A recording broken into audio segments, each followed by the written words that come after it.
আজিৰ সভাত আমাৰ মাজত উপস্থিত ভাৰত চৰকাৰৰ কেন্দ্ৰীয় আয়ুষ বিভাগৰ মন্ত্ৰী আমাৰ সকলোৰে শ্ৰদ্ধাৰ শ্ৰী সৰ্বানন্দ সোণোৱাল ডাঙৰীয়া, ডিব্ৰুগড়ৰ সাংসদ কেন্দ্ৰীয় ৰাজ্যিক মন্ত্ৰী ৰামেশ্বৰ তেলী ডাঙৰীয়া, অসম চৰকাৰৰ মন্ত্ৰী কেশৱ মহন্ত ডাঙৰীয়া, বিমল বৰা ডাঙৰীয়া, সাংসদ পবিত্ৰ মাৰ্ঘেৰিটা ডাঙৰীয়া, সন্মানীয় বিধায়ক প্ৰশান্ত ফুকন ডাঙৰীয়া, পুনাকন বৰুৱা ডাঙৰীয়া, চক্ৰধৰ গগৈ ডাঙৰীয়া, বিনোদ হাজৰিকা ডাঙৰীয়া, তৰংগ গগৈ ডাঙৰীয়া, আমাৰ মাজত উপস্থিত ডাইৰেক্টৰ CCRYNৰ ডাইৰেক্টৰ ডক্টৰ ৰাঘৱেন্দ্ৰ ৰাও ডাঙৰীয়া, আমাৰ মাজত উপস্থিত ঋতুপৰ্ণ বৰুৱা ডাঙৰীয়া, বিকুল ডেকা ডাঙৰীয়া, পুলক গোহাঁই ডাঙৰীয়া, ইন্দ্ৰ গগৈ ডাঙৰীয়া, সুভাষ দত্ত ডাঙৰীয়া আৰু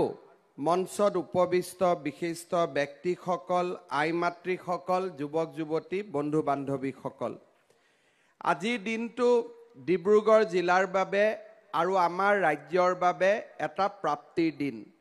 ভাৰত চৰকাৰৰ আয়ুষ মন্ত্ৰালয়ৰ উদ্যোগত এই খোৱাং সমষ্টিত 100খন বিচনাযুক্ত কেন্দ্ৰীয় যোগ আৰু নেচাৰোপেথী গৱেষণা প্ৰতিষ্ঠানৰ আধাৰশিলা স্থাপন হৈছে।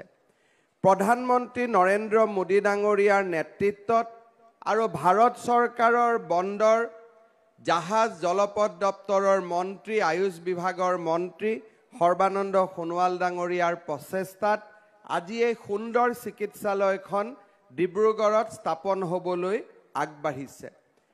নেচাৰোপেথীৰ বিষয়ে ইতিমধ্যে সোণোৱাল ডাঙৰীয়াই ভাষণত কৈছে। মই এটা কথা জানো যে নেচাৰোপেথীৰ সমান ভাল ট্ৰিটমেণ্ট এলোপেথীয়ে কেতিয়াও দিব নোৱাৰে। বছৰত মই নিজে এবাৰ 4 দিন সদায় নেচাৰোপেথীৰ ট্ৰিটমেণ্ট ল'বৰ কাৰণে যাওঁ আৰু এবাৰ যদি 4-5 দিন 7 দিন আমি নেচাৰোপেথীৰ ট্ৰিটমেণ্ট লওঁ, গোটেই বছৰটো আমি সতেজ মন এটা লৈ কাম কৰিব পাৰোঁ। আৰু নেচাৰোপেথীৰ আজি সমগ্ৰ বিশ্বতে এটা বিৰাট ডাঙৰ সমাদৰ হৈছে। যোৱা ডিচেম্বৰ মাহত মই এখন নেচাৰোপেথী হস্পিটালত আছিলোঁ। হস্পিটালৰ স্বত্বাধিকাৰে মোক লগ কৰি কৈছিল যে নেচাৰোপেথীৰ আমি থেৰাপিষ্টৰ প্ৰশিক্ষণ দিওঁ, গোটেই বিশ্বতে এতিয়া আমাক থেৰাপিষ্ট লাগে, অসমৰ পৰা অলপ ল'ৰা ছোৱালী আপুনি মোৰ তাত পঠাই দিব। অৰ্থাৎ আজি নেচাৰোপেথীৰ যিসকলে ট্ৰিটমেণ্ট দিয়ে, থেৰাপিষ্ট, ডক্তৰ, তেওঁলোকে আজি এখন নতুন কৰ্মক্ষেত্ৰ বিচাৰি পাইছে, নিবনুৱাৰ কৰ্মসংস্থাপন হৈছে, ষ্টাৰ্টআপ আৰম্ভ হৈছে আৰু তাৰ লগে লগে নেচাৰোপেথী আৰু যোগৰ বাবে মানুহে কৰ্ম সংস্কৃতি আৰু কৰ্মসংস্থাপন পাবলৈ আৰম্ভ হৈছে। আজি আমি ইয়াত যি 100খন বিচনাযুক্ত নেচাৰোপেথী হস্পিটাল খুলিম, তাৰ লগে লগে ইয়াতে নেচাৰোপেথীৰ লগত জড়িত বিভিন্ন দিশৰ ইয়াত প্ৰশিক্ষণ দিয়া হ'ব। নিবনুৱা ল'ৰা ছোৱালীয়ে ইয়াত প্ৰশিক্ষণ লৈ বহল কৰ্মক্ষেত্ৰত আগবাঢ়ি যাব পাৰিব। এই চিকিৎসালয়খনে আমাৰ বহুদিনীয়া অভাৱ এটা দূৰ কৰিব। নেচাৰোপেথীৰ চিকিৎসালয়খন হৈ যোৱাৰ লগে লগে এই প্ৰতিষ্ঠানত খাদ্য পদ্ধতি আৰু পুষ্টি, yoga therapy, manipulative therapy, acupressure, acupuncture, chromotherapy, magnet therapy, physiotherapy, hydrotherapy আদি বহুতবিলাক ট্ৰিটমেণ্টৰ সুবিধা উপলব্ধ হ'ব। আজি সমগ্ৰ ভাৰতবৰ্ষতে নেচাৰোপেথী ট্ৰিটমেণ্ট যিসকল অত্যন্ত ধনী ব্যক্তি তেওঁলোকে লয়, কাৰণ নেচাৰোপেথী ইমান দিন প্ৰাইভেট ছেক্টৰত আছিল। ডাঙৰ ডাঙৰ ৰেজৰ্ট আছে য'ত নেচাৰোপেথীৰ ট্ৰিটমেণ্ট কৰা হয়। বিশাখাপট্টনম, বাংলোৰ, ডেৰাডুন, আমাৰ উত্তৰাখণ্ড, এইবিলাকত বহু লোকে যিবিলাক যথেষ্ট টকা থকা মানুহ, তেওঁলোকে হাজাৰ হাজাৰ টকা খৰচ কৰি নেচাৰোপেথী ট্ৰিটমেণ্ট ল'বৰ বাবে যায়, যোগা শিকিবৰ বাবে যায়। কিন্তু আমি দুখীয়া দৰিদ্ৰ মানুহসকলে কিবা বেমাৰ হ'লেই আমি এলোপেথিক হস্পিটাললৈ দৌৰি যাওঁ, কেমিকেলৰ আমি মেডিচিন খাওঁ, আৰু যিটো বেমাৰ আমি ভাল কৰোঁ তাৰ লগত 3টা বেমাৰ আমি লগত লৈ আহোঁ। মই কোৱা নাই যে এলোপেথিক বেয়া, কিন্তু নেচাৰোপেথিৰ যিটো হিলিং, সিমান ডাঙৰ হিলিং আমি আন পদ্ধতিত দেখা নাপাওঁ। যোগৰ জৰিয়তে যিটো হিলিং হয় তাক আমি আন পদ্ধতিত দেখা নাপাওঁ। সেইকাৰণে নৰেন্দ্ৰ মোদী ডাঙৰীয়াই ৰাষ্ট্ৰসংঘৰ জৰিয়তে আন্তৰ্জাতিক যোগা দিৱস কৰিছে। আমাৰ ভাৰতত যোগৰ এটা নতুন আন্দোলন কৰিছে, প্ৰাকৃতিক চিকিৎসাৰ এটা নতুন আন্দোলন আৰম্ভ কৰিছে। ইয়াৰ দ্বাৰা মানুহৰ যথেষ্ট সুবিধা হ'ব, উপকৃত হ'ব। নেচাৰোপেথিয়ে মেডিকেল টুৰিজিম বৃদ্ধি কৰে। ইয়াত যে আমি হস্পিটালখন দেখিছোঁ, এই হস্পিটালখন হৈ যোৱাৰ লগে লগে ভাৰতৰ বিভিন্ন স্থানৰ মানুহ ইয়াতে নেচাৰোপেথি ট্ৰিটমেণ্ট ল'বৰ বাবে আহিব। কাৰণ নেচাৰোপেথি ট্ৰিটমেণ্ট ক'ব গ'লে এটা হট কেক বুলি ক'লেও ভুল কৰা নহ'ব। এনেকুৱা এখন চিকিৎসালয়ৰ প্ৰয়োজনীয়তা অসমত বহু দিনৰ পৰা আছিলে। সৰ্বানন্দ সোণোৱাল ডাঙৰীয়াৰ প্ৰচেষ্টাত আজি আমি সেই অসুবিধা দূৰ কৰিব পাৰিলোঁ। নৰেন্দ্ৰ মোদী ডাঙৰীয়াৰ আশীৰ্বাদত আমাৰ ৰাজ্যত আৰু এটা নতুন কেন্দ্ৰীয় চৰকাৰৰ অৱদান সংযোজিত হ'ল। প্ৰধানমন্ত্ৰী মোদী ডাঙৰীয়া যেতিয়াৰ পৰা দায়িত্ব লৈছে, আমাৰ অসমত এটাৰ পিছত এটা কেন্দ্ৰীয় প্ৰতিষ্ঠান যোগ হৈছে। এইমছ হৈছে, আমাৰ ইয়াতে মেডিকেল কলেজসমূহ হৈছে। আমাৰ অসমৰ এক বিশাল উন্নতিৰ পৰিক্ৰমা নৰেন্দ্ৰ মোদী ডাঙৰীয়াৰ নেতৃত্বত আৰম্ভ হৈছে। যোৱাকালি মই ৰাতি তেজপুৰত আছিলোঁ। কলীয়া ভোমোৰা দলংখনত যাওঁতে তাৰ লগত আৰু এখন দলং নিৰ্মাণ, গোটেই অঞ্চলটোৰ প্ৰাকৃতিক শোভা ইমান বৃদ্ধি কৰিছে, তাক ভাবিলে ভাল লাগে। বগীবিলৰ দলং, শদিয়াৰ দলং, ব্ৰহ্মপুত্ৰত গুৱাহাটীত দ্বিতীয়খন দলং, এই গোটেইবিলাকে আজি অসমৰ সমগ্ৰ পৰিৱেশ সলনি কৰি পেলাইছে। কেইদিনমান পিছত কাজিৰঙাৰ ওপৰত আমাৰ 32 কিলোমিটাৰ এলিভেটেড কৰিডৰ হ'ব। আমাৰ নুমলীগড় আৰু গহপুৰক সংযোজিত কৰি ব্ৰহ্মপুত্ৰৰ তলেদি টানেল হ'ব। যিবিলাক কথা আমি কেতিয়াও কল্পনা কৰিব পৰা নাছিলোঁ, আজি প্ৰধানমন্ত্ৰী মোদী ডাঙৰীয়াৰ নেতৃত্বত এই কামবিলাক আমাৰ ৰাজ্যখনত সম্ভৱ হৈছে আৰু আমাৰ ৰাজ্যখন দ্ৰুত গতিত আগবাঢ়ি গৈছে। আজি মোদী ডাঙৰীয়াৰ আশীৰ্বাদৰ বাবে আমাৰ ৰাজ্যখনো সচ্ছল হৈছে। নিৰ্বাচনৰ সময়ত আমি ৰাজ্যৰ জনগণক কৈছিলোঁ যে আমি 1 লাখ চৰকাৰী চাকৰি দিম, তাক আমি দিব পাৰিলোঁ। আৰু নতুনকৈ 35,000 চাকৰিৰ আমি বিজ্ঞাপন উলিয়াইছোঁ। মাইক্ৰ' ফাইনেন্স লোনৰ 25,000 টকালৈকে আমি NOC দিলোঁ। কেইদিনমানৰ ভিতৰতে 50,000 টকাৰো আমি NOC দিম। আমি যি ধৰণে ৰাইজক প্ৰতিশ্ৰুতি দিছিলোঁ, আমি আগবাঢ়ি গৈ আছোঁ। আপোনালোকে দেখিছে আজি আমাৰ ইয়াতে বহু মহিলা আহিছে। সোণোৱাল ডাঙৰীয়াই খোৱাং উমেন পল্ট্ৰি প্ৰডিউচাৰ কোম্পানীৰ কথা কৈছে। এতিয়া আমি অসমত যি এখন নতুন আঁচনি আৰম্ভ কৰিছোঁ, মুখ্যমন্ত্ৰীৰ মহিলা উদ্যমিতা বিকাশ আঁচনি। এই আঁচনিখনৰ আমি আপোনালোকক যোৱা 22 তাৰিখৰ পৰা আমি 18 তাৰিখৰ পৰা আমি ফৰ্ম দিলোঁ। ডিব্ৰুগড়ত, তিনিচুকীয়াত আমি 18 তাৰিখে দিলোঁ। আপোনালোকে ফৰ্ম ল'লে নে নাই? ফৰ্ম কোনে কোনে ল'লে? হাত দাঙকচোন। ল'লে? এটা লাগিবনে নাই? বস্তুটো লাগিবনে নাই? লাগিলেতো ডাঙৰ কৰি ক'ব লাগিব নহয়, লাগিব। ঠিক আছে। এতিয়া এই আঁচনিখনৰ বিষয়ে আপোনালোকে বুজি পাইছে নাই সেইটো মই জানিব লাগে। আঁচনিখন এতিয়া আপোনালোকে 1 মাহৰ ভিতৰত ফৰ্ম ফিল আপ কৰি দিব। এদিনতে আমি কিয় ফৰ্ম দিলোঁ? যাতে আমাক দালালে নাপায়।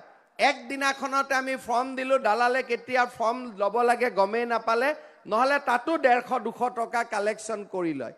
তাৰপিছত আমি এতিয়া কি কৰিম?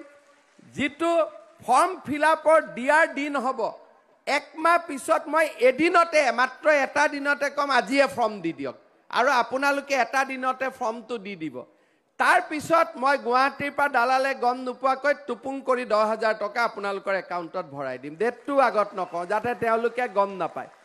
তাৰ পিছত কি কৰিম আপোনালোকে একোটা কাম কৰিব আজি যেনেকে খোৱাং ওমেন পল্ট্ৰি প্ৰডিউচাৰ কোম্পানীয়ে কাম কৰিছে তেওঁলোকে কণী গাহৰি উৎপাদন কৰিছে আপোনালোকেও যিকোনো এটা সৰু কাম আপোনালোকে হাতত ল'ব হাতত ল'লে পিছত আপোনালোকে জুনে জুনে কাম কৰিছে তেওঁলোকক আমি আকৌ দ্বিতীয়বাৰ 25,000 টকা দিম তাৰে 12,500 বেংকৰ পৰা আপোনালোকক আমি লোন উলিয়াই দিম আৰু 12,500 টকা আপোনালোকক চৰকাৰৰ পৰা আমি ফ্ৰী কৰি সাবসিডি কৰি আপোনালোকক আকৌ এবাৰ দি দিম তাৰ মানে 10 আৰু 25 লগ লাগি কিমান হল 35,000 এই 35,000 টকাক লৈ পেলাই আপোনালোকে উপাৰ্জন কৰিব আমিও আৰু সহায় কৰিম আৰু মহিলাসকলক আমি লাখপতি বনাব লাগিব এইটো হৈছে আমাৰ স্বপ্ন বনিব ইচ্ছা আছে না নাই লাখপতি কাৰ কাৰ নাই হাত ডাঙকচোন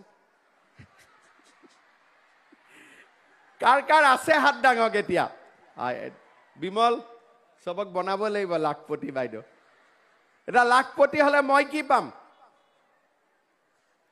পাম বিমল বৰাইটো ভোট পাব চক্ৰ গগৈয়ে ভোট পাব মই কি পাম এতিয়া যতে যাও মই পিঠা পাব লাগিব হ'ব না নাই পিঠা পাম না নাই এইফালে খুৱাব ঠিক আছে পিঠাটো খুৱাব লাগিব ভাল কৰি কেইদিনমান আগতে আমি আপোনালোকক যাৰ যাৰ ৰেচন কাৰ্ড নাই তেওঁলোকক আমি ৰেচন কাৰ্ডো দিলো এতিয়া ৰেচন কাৰ্ড পালে কি হয় যে ৰেচন কাৰ্ডৰ লগত প্ৰধানমন্ত্ৰীৰ আয়ুষ্মান ভাৰত কাৰ্ডো পাই যায় তাৰ মানে 5 লাখ টকালৈকে আমি চিকিৎসালয় ট্ৰিটমেন্ট ল'ব পাৰিম উজলা গেছ পাই তেলি ডাঙৰীয়াই ভাল কৰি বুজাই ক'ব যদি বজাৰত গেছৰ দাম 900 টকা উজলা গেছ পালে গেছৰ দাম 600 টকা তাৰ মানে 300 টকা কম এখন কাৰ্ড ললে কাৰ্ড হল চাউল পালো চাউলৰ লগত আয়ুষ্মান ভাৰতৰ কাৰ্ড পালো আয়ুষ্মান ভাৰতৰ কাৰ্ডৰ লগত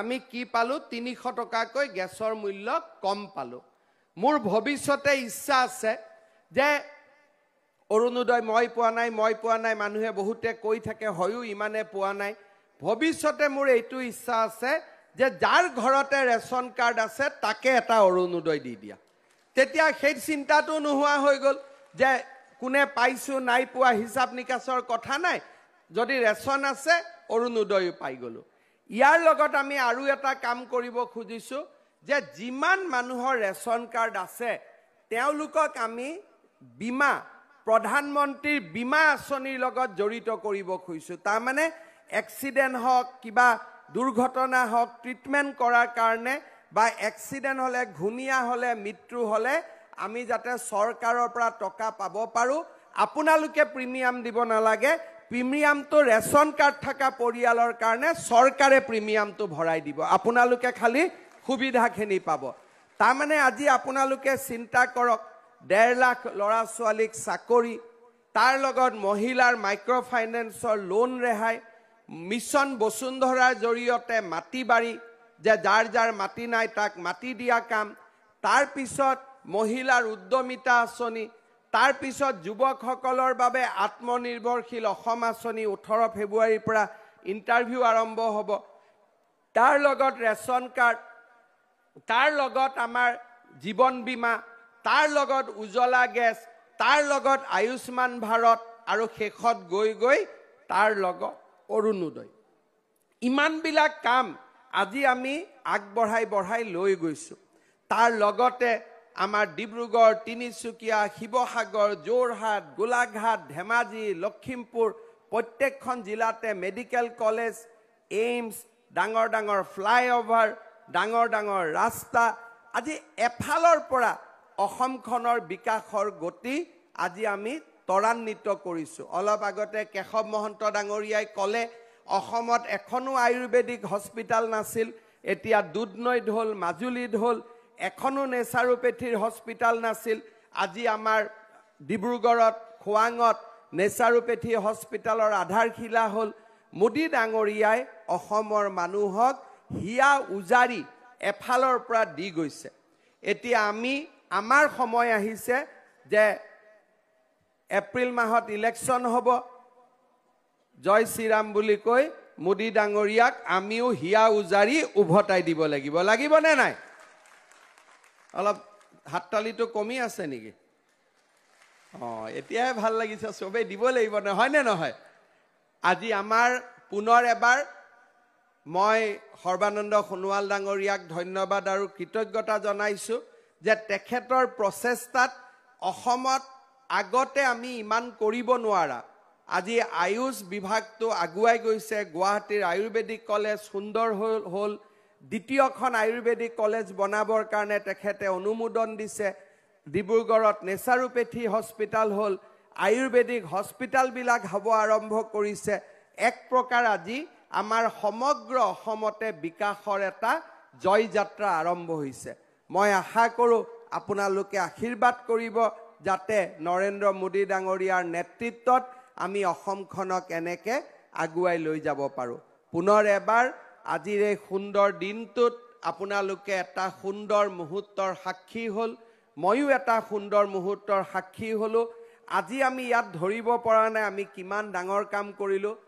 5 বছৰ পিছত আমি নিজে অনুভৱ কৰিম যে আমাক এটা কিমান সুন্দৰ দিনটোত আমি ইয়াৰ সাক্ষী হ'বলৈ সুযোগ পালোঁ। এটা বহুত ডাঙৰ কাম হ'ল। আজি 100 কোটি টকা ভাৰত চৰকাৰে খৰচ কৰিব, ৰাজ্য চৰকাৰেও ভূমিভাগ আগবঢ়াইছে।